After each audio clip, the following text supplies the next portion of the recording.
الرحمن علم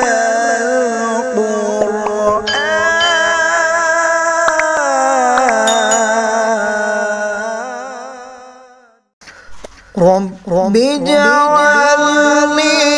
مقيم الصلاة ومن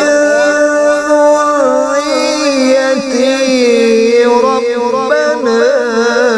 وتقبل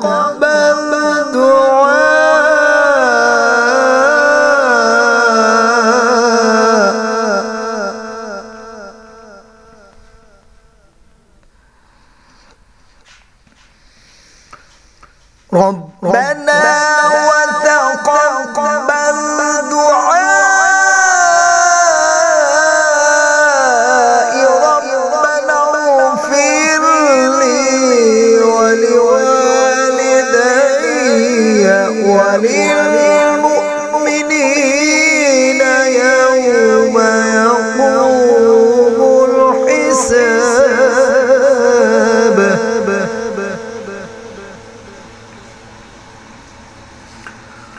رب اجعلني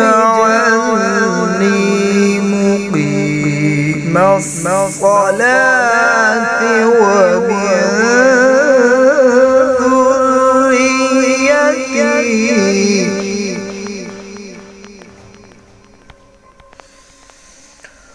ربنا وتقبل دعائي ربنا اغفر لي ولوالدي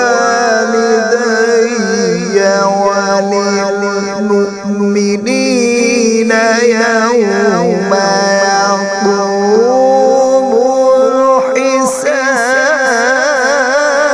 الحساب